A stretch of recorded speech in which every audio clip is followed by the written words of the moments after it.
कैसे है सभी? बढ़िया। तो एक बार अच्छा रिवाइज बाप। रिवाइज कर ले।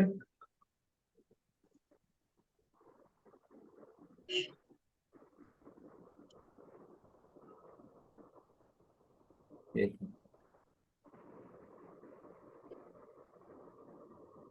हेलो।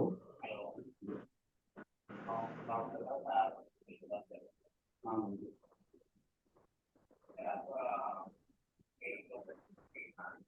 किस काम के लिए? कौन सा काम? बहुत सारा काम है।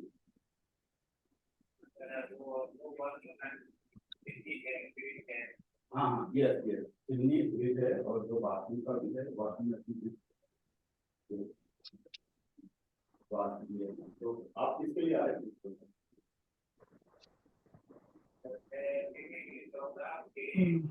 जय जी ने कल की ही रीडिंग स्टार्ट करें जब तक सर आ रहे हैं। ठीक है। हाँ हाँ, ठीक है। ओके, सारा आप करेंगे ना? हाँ, 3 सुमन बजे जी, आ जाओ। 3 किसी को टाइम दिया ना पेज आपको? नंबर 50 से फर्स्ट सेकंड पैराग्राफ से हाँ, नहीं, मैं फ्री नहीं हूँ, कल इसलिए लगा टाइम के दिया हूँ। देंगे ताकि वो रीडिंग शुरू करते हैं, सर आ रहे हैं ठीक जब है, तक। ओके। इसलिए टाइम दिया। तुमने अनेक ठीक, बार थैंक यू। सुना है कि मति ज्ञान, श्रुत ज्ञान, अवधि ज्ञान और मनःपर्यय ज्ञान सारे क्षयोपशम ज्ञान हैं। उनमें प्रतिस्पर्धी कर्मों का क्षयोपशम पाया जाता है। इसे हम मति ज्ञानावरण कर्म पर घटाते हैं। क्षयोपशम की परिभाषा इस प्रकार है: वर्तमानकालीन सर्वघाती स्पर्धकों का उदयाभावी क्षय, भविष्यकालीन उन्हीं स्पर्धकों का सदअवस्था रूप उपशम और वर्तमानकालीन देशघाती स्पर्धकों का उदय। कर्म की इन 3 रूप अवस्थाओं को क्षयोपशम कहते हैं।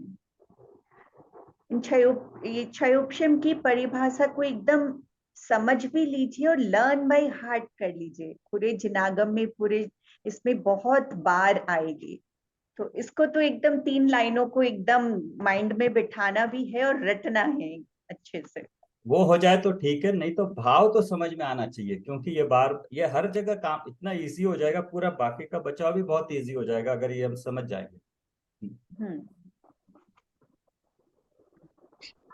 क्षयोपशम की परिभाषा इस प्रकार है: वर्तमानकालीन सर्वघाती स्पर्धकों का उदयाभावी क्षय, भविष्यकालीन उन्हीं स्पर्धकों का सद अवस्था रूप उपशम और वर्तमानकालीन देशघाती स्पर्धकों का उदय।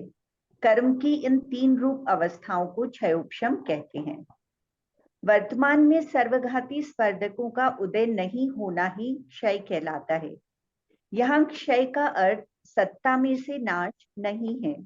भविष्य में तो वे स्पर्धक पड़े हैं, सत्ता में हैं, परंतु सर्वघाती रूप से वे कभी उदय में नहीं आते हैं, वहीं बने रहते हैं। नहीं, स्थिति इसमें करेक्शन करना, कभी उदय में नहीं आते हैं के बाद कॉमा लगाना, तो पहले लग गया वो।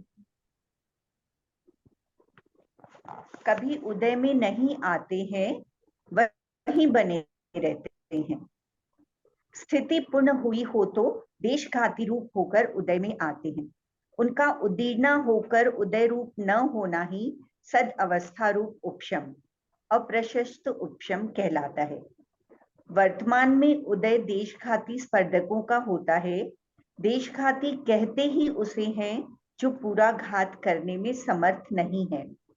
इसलिए एकेंद्रिय से पंचेंद्रिय तक के जीवों को मति श्रुत ज्ञान तो उघाड़ रूप होता ही है, कोई भी जीव ज्ञान रहित नहीं होता। सूक्ष्म निगोदिया जीवों में भी ज्ञान का कुछ न कुछ अंश प्रकट रहता ही है।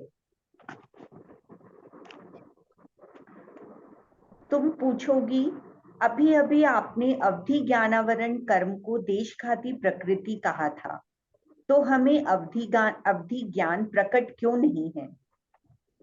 तुम्हारा प्रश्न मार्मिक है, परंतु थोड़ा अधिक विचार करने पर तुम स्वयं ही इसका उत्तर दे सकोगी।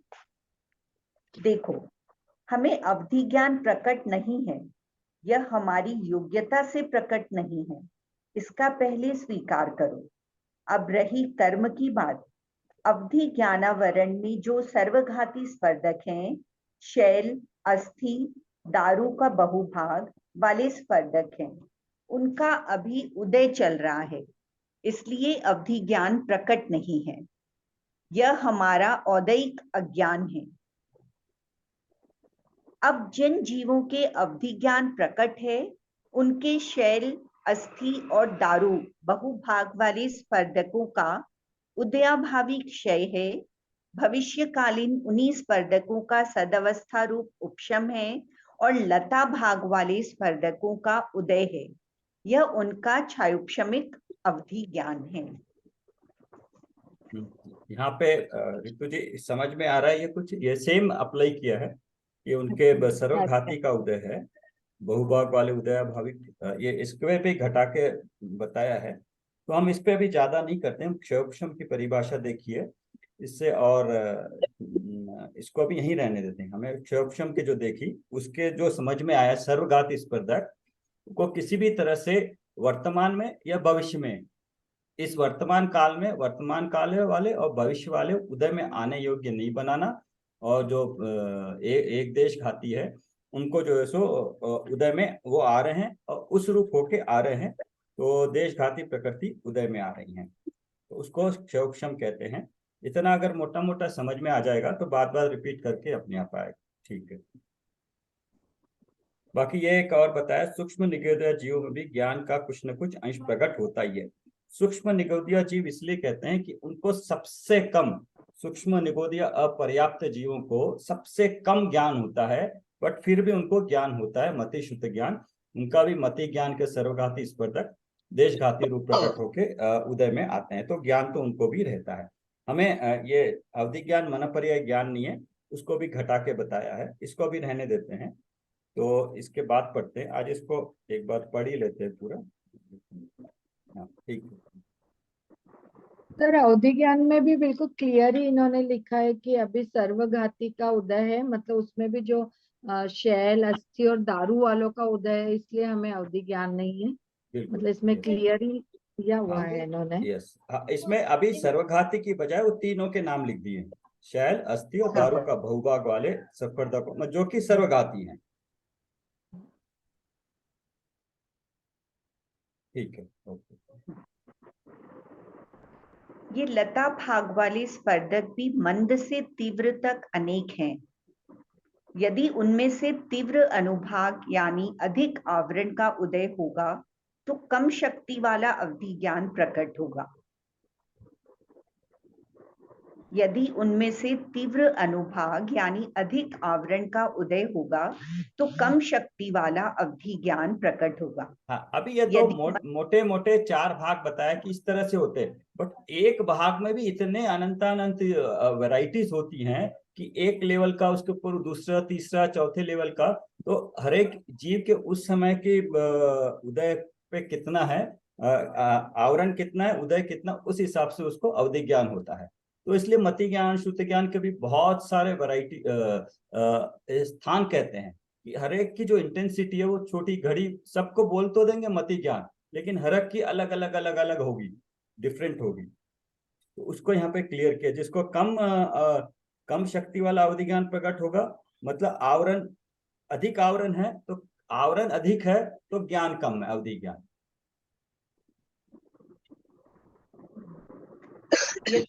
यदि मंद आवरण का उदय हो, तो वह अवधि ज्ञान अधिक शक्ति वाला होगा। इसी कारण देशावधि ज्ञान और परमावधि ज्ञान के अनेक भेद पाए जाते हैं, और सर्वोत्कृष्ट ऐसा सर्वावधि नामक एक प्रकार का अवधि ज्ञान, सर्वा अवधि नामक एक प्रकार का अवधि ज्ञान पाया जाता है। ये हमने अवधि ज्ञान में वैरायटी देखे थे, देश अवधि ज्ञान, परम अवधि ज्ञान, सर्वावधि ज्ञान, मतलब कितना एरिया, कितना समय, क्योंकि ये अवधि ज्ञान मन पर्याय ज्ञान होता ही मर्यादा के साथ है, तो किसकी कितनी मर्यादा है उस बेसिस पे उसमें फिर देश अवधि, परम अवधि और सर्वावधि, ये तीन अवधि ज्ञान की वैरायटीज हैं। इसको अंडरलाइन कर लीजिए।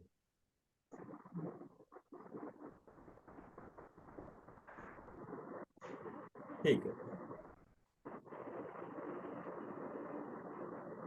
मति श्रुत ज्ञान में भी देशघाती स्पर्धकों में से मंद आवरण का उदय हो तब ज्ञान का उघाड़ अधिक होता है, और तीव्र आवरण का उदय हो तब ज्ञान का उघाड़ कम होता है। ये समझ में आया कि जितना जितना कवर होगा तो ज्ञान कम होगा। ज्ञान को कवर कर रहा है ना, आवरण तो कपड़ा है, उस पर डाल रहा है, कवर कर रहा है उसको। तो जितना कवर करेगा उतना हमारे ज्ञान को उतना उदय कम होगा। तो हर एक का इसलिए मति शुद्ध ज्ञान, हर एक का जितना आवरण है उस हिसाब से उसका उदय में आ रहा है, या उसका उतना ज्ञान काम कर रहा है। कोई और पढ़ लीजिए।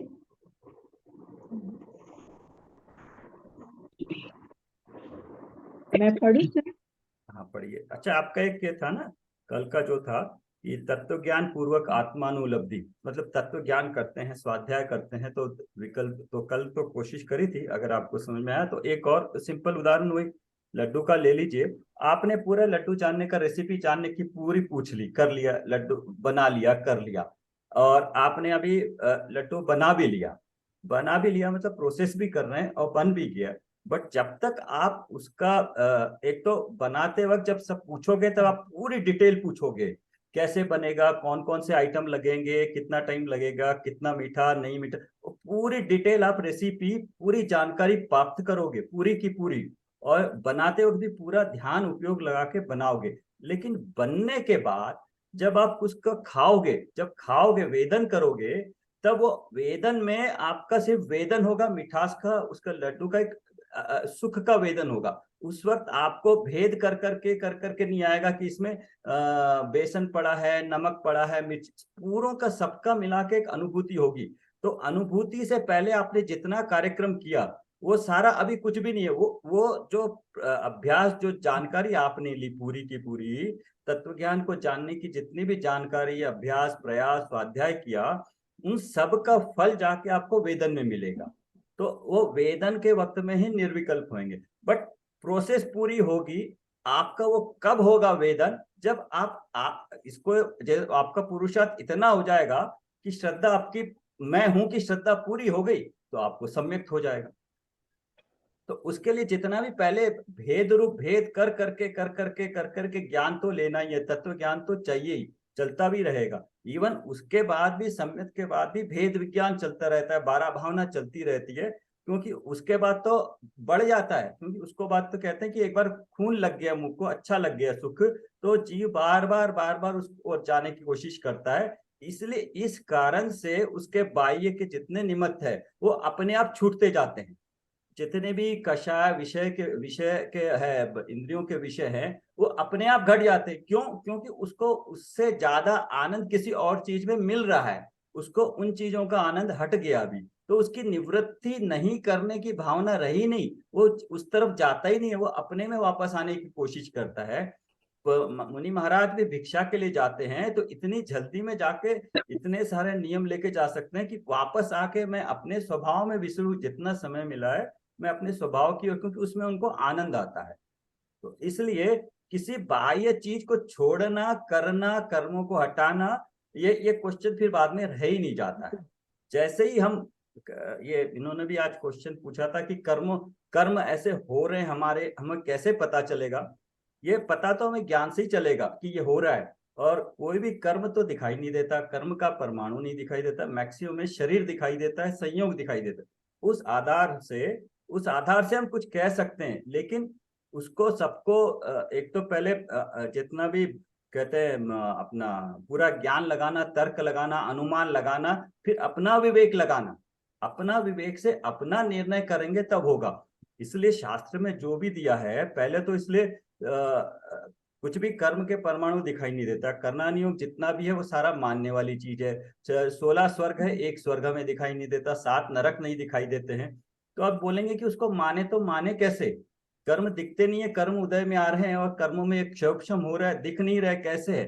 तो इसको खुद के, एक तो जितनी स्थिति है उसके हिसाब से, एक तो ज्ञान से, तत्व ज्ञान से, फिर उसको जो मिला है उसको तर्क से, अनुमान से, अपने विवेक लगा के सोचे कि ये क्या ऐसे है, नहीं है तो क्लैरिफाई करे, और अगर ऐसे हैं तो क्यों माने, विवेक लगाए क्यों माने किसी का। आचार्य भी ने भी पहले बोला है कि मैं जो कह रहा हूं उसको पहले आप अपने तर्क से, विवेक से तौलिए, इसको परीक्षा करिए, परीक्षा प्रधान है धर्म, तो परीक्षा करके खुद करिए।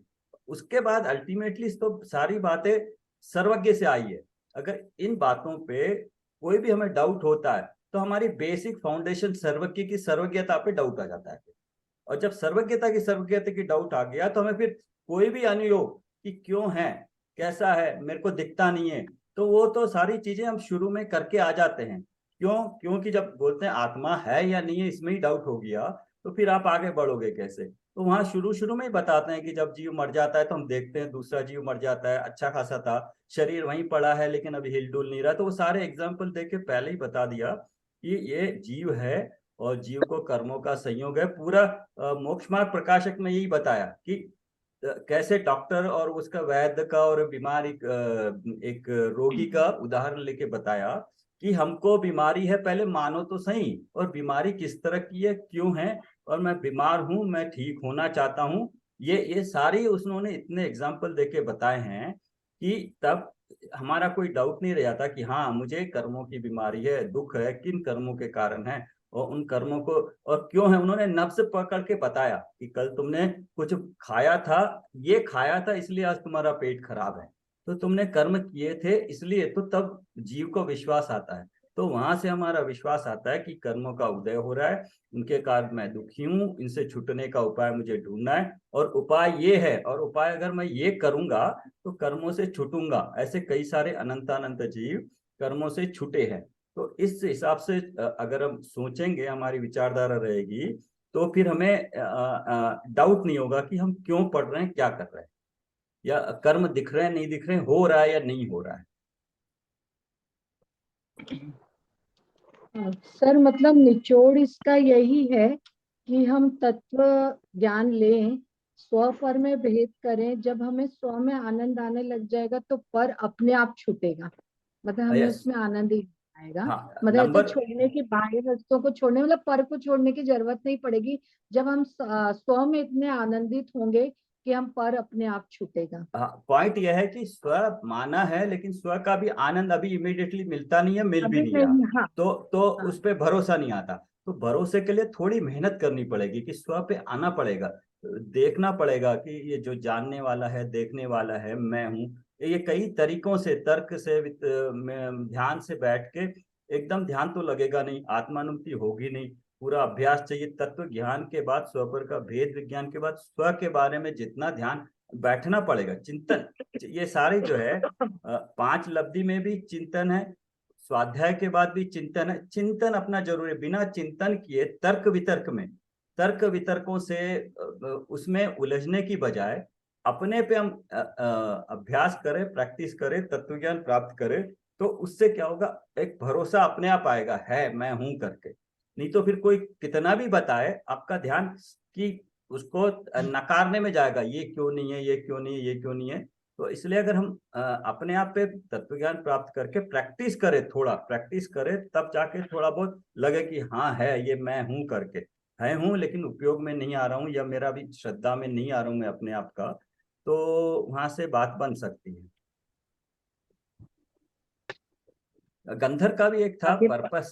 गंधर का जो पर्पस है ना, सब तैयारी तो करते हैं लेकिन पर्पस उसका ये है कि हमें अपना जो भी टॉपिक है उसको कैसे पढ़ के उसमें से उसका भाव कैसे निकालें, हमें समझ में कैसे आए। हमें अगर समझ में आएगा तो हम आसानी से बता पाएंगे उसको। लेकिन अगर सिर्फ बताने के लिए, पढ़ने के लिए अगर पढ़ रहे हैं, क्योंकि पता चलता है क्लास में किसी ने अगर वो मैडम ने क्वेश्चन पूछ लिया तो उसके पीछे का जो भाव है नहीं समझ में आया, तो फिर वो जो पूरी पढ़ाई है उसका पर्पस सॉल्व नहीं होता। पर्पस ये है कि हमें हमें ज्ञान प्राप्त हो और ज्ञान से उसका भाव समझ में आए, क्या कहना चाह रहे हैं, वो क्लियर अगर हमारे दिमाग में हो जाएगा तो फिर हम एक्सप्लेन अपनी भाषा में कर पाएंगे, फिर देखने की जरूरत नहीं पड़ेगी।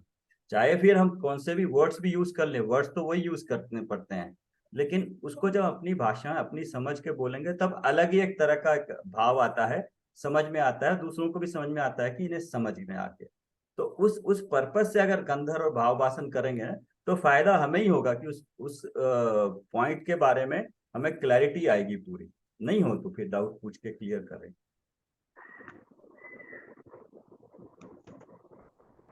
आगे पढ़ू ठीक है, सर। हाँ पढ़िए। लब्धि अपर्याप्त सूक्ष्म निगोद जीवों में शुद्ध ज्ञान का सबसे हीन उघाड़ पाया जाता है, उसे पर्याय ज्ञान कहते हैं। इसी को अक्षर का अनंतवा भाग कहते हैं। अक्षर नाम का शुद्ध ज्ञान का एक भेद है। पर्याय ज्ञान में ज्ञान के अनंत अविभाग प्रतिच्छेद पाए जाते हैं, उससे अनंत गुणा अविभाग प्रतिच्छेद अक्षर ज्ञान में होते हैं। अक्षर ज्ञान की तरफ से बात करेंगे तो अक्षर ज्ञान में ज्ञान के जितने अविभाग प्रतिच्छेद पाए जाते हैं, उनके अनंतवे भाग प्रमाण अविभाग प्रतिच्छेद पर्याय ज्ञान में पाए जाते हैं। पर्याय ज्ञान के पश्चात अक्षर ज्ञान तक बढ़ते हुए अविभाग प्रतिच्छेद वाले ज्ञान के अनेक स्थान पर यानी भेद पाए जाते हैं। इन सबको मिलकर एक नाम दिया जाता है पर्याय समास ज्ञान। मतलब हाँ। सर निगोदियात्रियों का यही कि बहुत सूक्ष्म ज्ञान है। बिल्कुल। मतलब अक्षर ज्ञान का भी अनंतवा भाग, फिर उसका अनंतवा अक्षर 3 किसको बार कहते किया हैं? है। अक्षर किसको कहते हैं? अक्षर एक अक्षर मतलब स्वर व्यंजन में एक अक्षर का अनंतवा भाग। अभी उस हिसाब से सोचिए हमें कितना ज्ञान मिला हुआ है, हम सब कुछ सोच सकते हैं, समझ सकते हैं, उपयोग अच्छा बुरा सोच सकते हैं। उस जीव को एक अनंतवा भाग, अनंत तो बहुत बड़ा होता है, उसका अनंतवा भाग पाया जाता है, उसको पर्याय ज्ञान कहते हैं। आप इसको लिख सकते हैं पर्याय ज्ञान, फिर एक एरो लगा के अक्षर ज्ञान लिखे। पर्याय ज्ञान है सबसे छोटा, अक्षर का अनंतवा भाग, लब्धि अपर्याप्त सूक्ष्म निगोद, ये भी अंडरलाइन।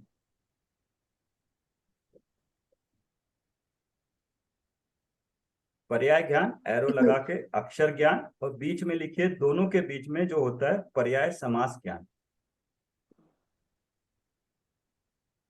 मैं कैसे लिखना है, एक बार वापस बोलिए। ऐसे लिख लीजिए आप, ऊपर दिखाई देगा कि आपको? थोड़ा सा पीछे रखिए। हाँ, नहीं आप लिखिए। दिख रहा। हाँ, पर्याय ज्ञान लिखिए पहले, हाँ। उसके बाद एरो लगा के थोड़ी दूर पे अक्षर ज्ञान लिखिए। उसके बीच में, दोनों के बीच में जो ज्ञान के स्थान पाए जाते हैं, एक एक बढ़ते बढ़ते बढ़ते भेद, उसको पर्याय समास ज्ञान बोलेंगे। पर्याय ज्ञान और अक्षर ज्ञान के बीच में हाँ, बहुत सारे स्थान होते हैं ना, हर एक के अलग अलग अलग अलग अलग होते हैं, उसको पर्याय समास ज्ञान बोलते हैं।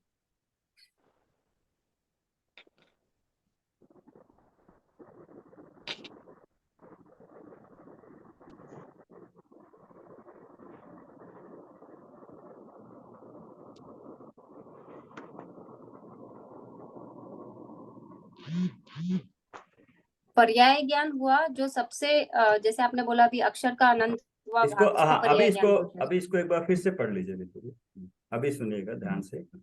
ओके। लब्धि अपर्याप्त सूक्ष्म निगोद जीवों में शुद्ध ज्ञान का सबसे हीन उघाड़ पाया जाता है, उसे पर्याय ज्ञान कहते हैं। मतलब सबसे कम सूक्ष्म सबसे कम, निगोद जीवों ये मिनिमम ज्ञान होता है, उसको जो सबसे कम ज्ञान किसी भी जीव को हो सकता है वो पर्याय ज्ञान है। और वो कितना है? वो अक्षर का अनंतवा भाग है। अनंतवा भाग। इसी को अक्षर का अनंतवा भाग कहते हैं। अक्षर नाम का शुद्ध ज्ञान का एक भेद है। पर्याय ज्ञान में ज्ञान के अनंत अविभाग प्रतिच्छेद पाए जाते हैं, उससे अनंत गुना अविभाग प्रतिच्छेद अक्षर ज्ञान में होते हैं।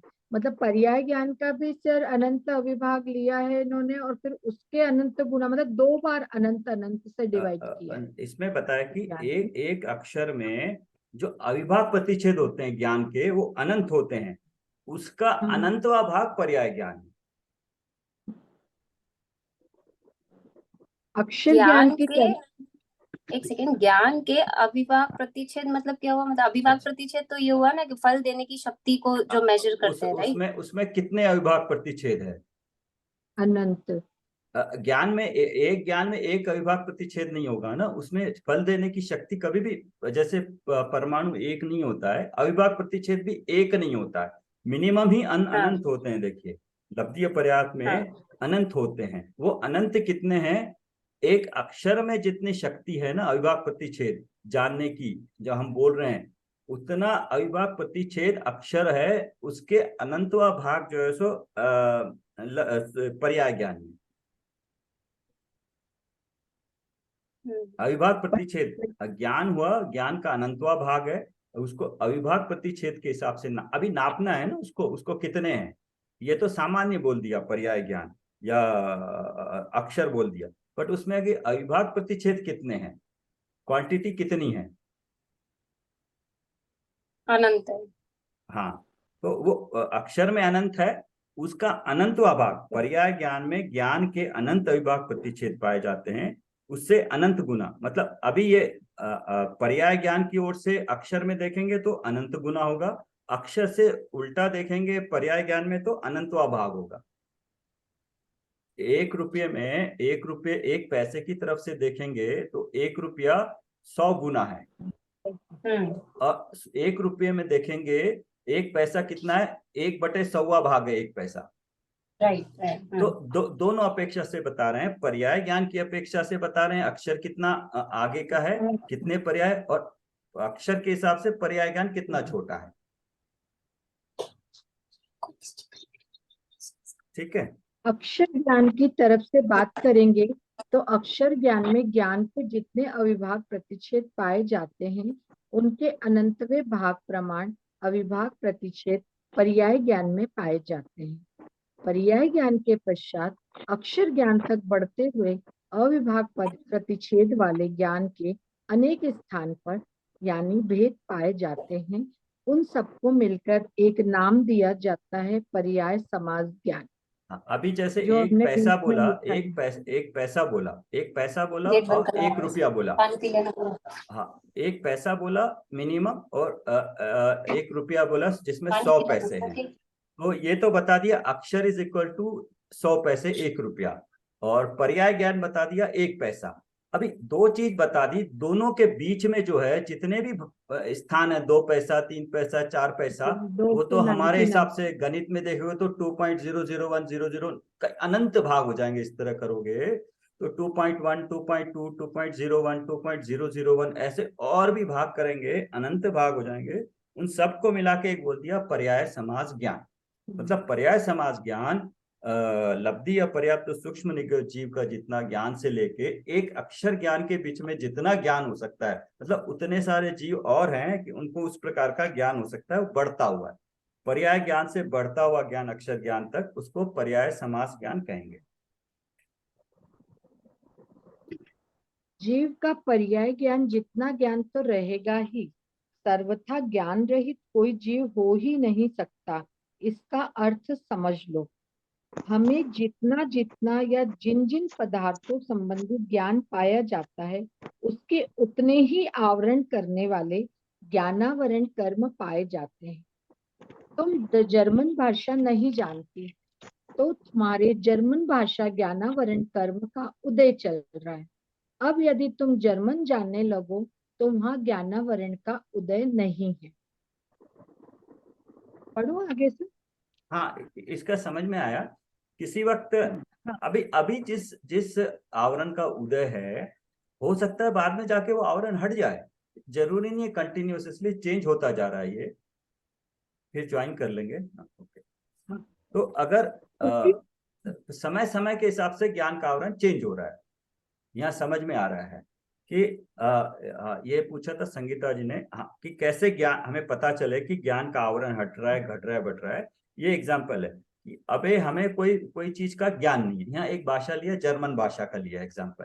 किसी भी संसार का जो अज्ञान है संसार में, इसको कहते हैं औदैहिक अज्ञान, क्योंकि उसको औदैहिक अज्ञान इसलिए कहेंगे कि उससे हमारा प्रयोजन सिद्ध को होने में कोई बाधा नहीं है, हमारा प्रयोजन तो दूसरी तरह से है, तो उसको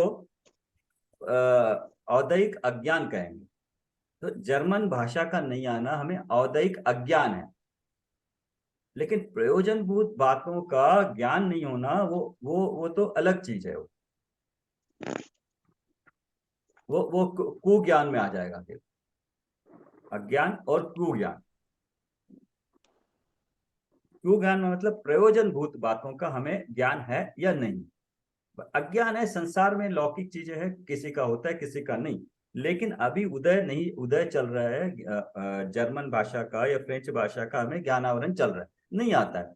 3 महीने हमने मेहनत करी, पढ़ी, और 3 महीने के बाद भाषा समझ में आने लगी। तो उसका मतलब क्या हुआ कि वो आवरण अगला धीरे नंबर। धीरे घटता घटता घटता वो आवरण हट गया फ्रेंच भाषा। आवरण भी कितना, उतना ही घटा जितना हम समझ में आ सके, उसका तो समझना और बहुत आगे। तो उसमें भी एक ग्रेजुअली जो है सो आवरण कम होता जा रहा है, एकदम हट गया नहीं, धीरे धीरे थोड़ा थोड़ा हट रहा है। ठीक। उसी तरह ये पर्याय प्रयोग नामक ज्ञान। हाँ ठीक है, जो बोलिए आपने क्या। बोला ना प्रयोजनभूत बातों को नहीं जानना, इसको हम लोग अज्ञान बोलेंगे, राइट? इसको हम एक कुज्ञान कहते हैं, तब हम देखा ना, कुज्ञान, कुअवधि ज्ञान और हाँ हाँ हाँ हाँ। हाँ। तो इसको औदैहिक अज्ञान जो आपने बोला था वो नहीं वो बोलेंगे। उसको भी अज्ञान बोल सकते हैं, लेकिन वो उस प्रयोजनभूत से संबंधित है। बट औदैहिक लगाया तो संसार में जितना भी हमारा ज्ञान है नहीं मालूम है हमें, वो औदैहिक अज्ञान होगा। उससे हमारे प्रयोजनभूत मतलब हमें प्रयोजनभूत नहीं है, जाने या न जाने उससे कोई फर्क नहीं पड़ेगा। हम्म हम्म, औदैहिक अज्ञान। ठीक है। उसी तरह पर्याय नामक ज्ञान निगोद को प्रकट है। इसका मतलब यह है कि उसको पर्याय ज्ञानावरण कर्म का उदय नहीं है। यदि किसी जीव के पर्याय ज्ञानावरण का उदय हो जाए तो जीव सर्वथा ज्ञान रहित जड़ अचेतन हो जाएगा। यह बात तीन काल में भी कभी नहीं बनती, इसलिए पर्याय ज्ञान को निरावरण ज्ञान भी कहा। हाँ, यहाँ पे क्लियर किया तब इसको। तो होगा ही निरावरण ज्ञान को अंडरलाइन सब लोग कर लीजिए कि हम्म। पर्याय ज्ञान तो सबको रहेगा, सूक्ष्म निगोदिया एक इंद्रिय जीव को भी रहेगा। यदि उसका मतलब इसका कभी भी ऐसा नहीं होगा कि इस ज्ञानावरण का उदय होगा। यदि पर्याय ज्ञानावरण का उदय होगा तो हमेशा ज्ञान रहित हो जाएगा, अचेतन हो जाएगा जीव। तो ये कहा गया कि ये तीन काल में कभी भी नहीं होगा कि जीव एकदम अचेतन हो, तो इसलिए पर्याय ज्ञान को निरावरण ज्ञान भी कहा गया है। अभी आपने जब पर्याय ज्ञान लिखा है ना, उसको हम्म, उसके साथ ही क्रॉस करके आप ये लिखिए, उसके ऊपर क्रॉस करके, मतलब अपोजिट है, पर्याय ज्ञानावरण। मतलब पर्याय ज्ञानावरण कर्म का उदय नहीं होगा तब पर्याय ज्ञान होगा।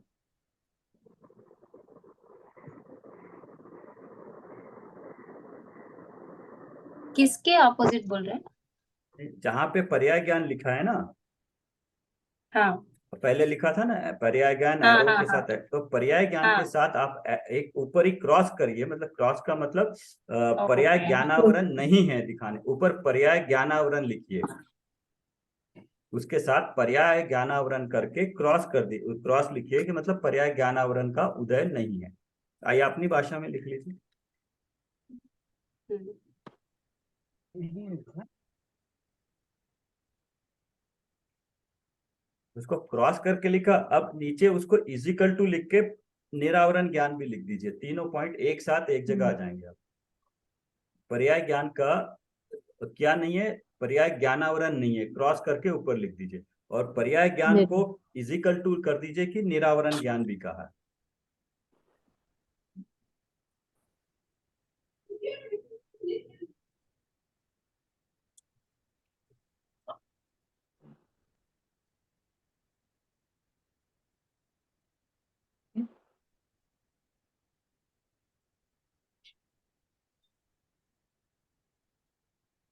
क्लियर है?